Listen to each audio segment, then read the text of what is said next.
L'homme visité par Dieu, Dieu qui prend soin de l'homme.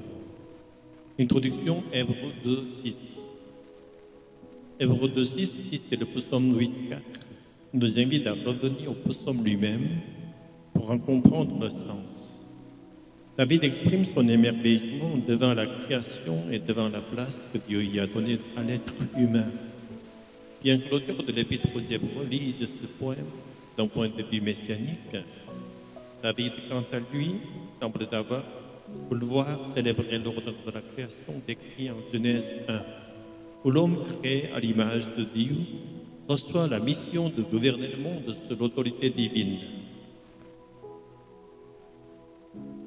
David est son intuition de la présence du Messie. Dans plusieurs psaumes, David laisse entendre qu'il perçoit d'une manière encore voilée la présence de celui qui se tient auprès de l'Éternel, c'est-à-dire le Seigneur Jésus-Christ. Par exemple, le psaume 110 déclare « L'Éternel dit à mon Seigneur, assieds-toi à ma droite, jusqu'à ce que je fasse des ennemis ton marchepied. » L'auteur hébreu voit également dans le psaume 8 une annonce messianique. Pourtant, lorsque David l'écrit, son intention première semble être de louer Dieu pour la beauté et l'ordre de la création. La vocation originelle de l'homme est sa chute. Dieu créa l'homme à son image et lui confia la tâche de gouverner la création. Mais cette position n'était possible que dans une communion constante avec Dieu, dans la confiance et l'obéissance.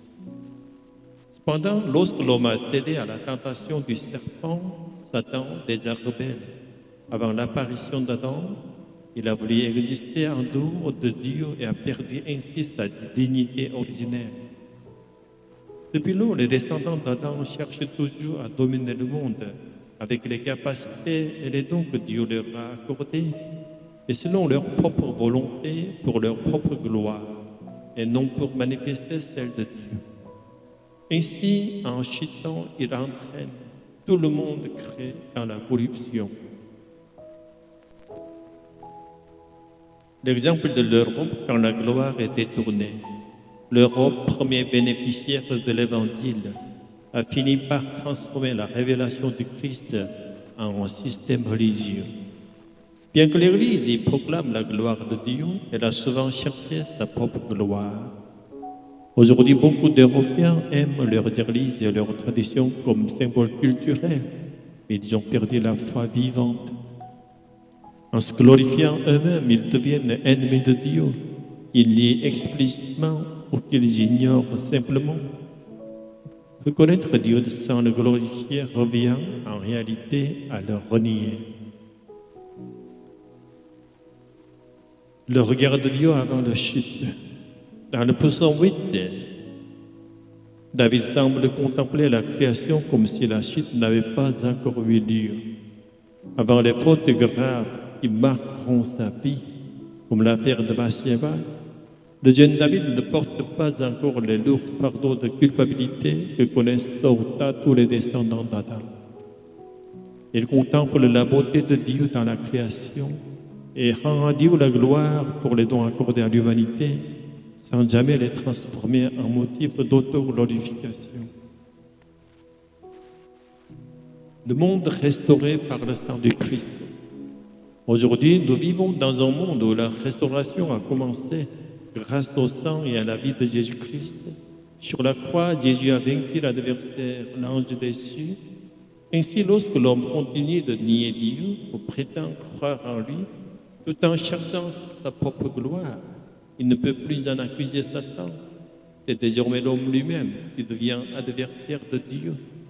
Ce danger est particulièrement vif dans l'Église, lorsque des responsables spirituels proclament gloire à Dieu, alors qu'en vérité, ils cherchent la leur.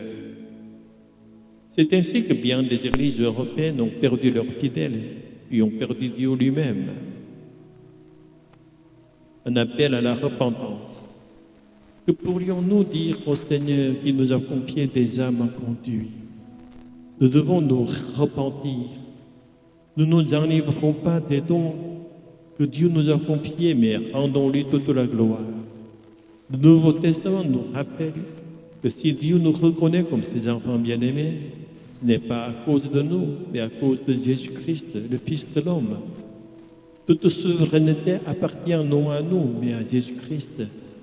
Ainsi, le psaume 8 apparaît comme un psaume véritablement messianique, annonçant la domination du Christ. Conclusion, abandonnez la souveraineté à Jésus. Laissons donc toute souveraineté à Jésus-Christ et acceptons humblement d'être ses serviteurs. Car lorsque nous nous abaissons ainsi, Jésus nous élève et nous place près de lui comme ses frères et sœurs dans l'esprit, enfants de Dieu par grâce, à l'image de Jésus-Christ lui-même. Alléluia.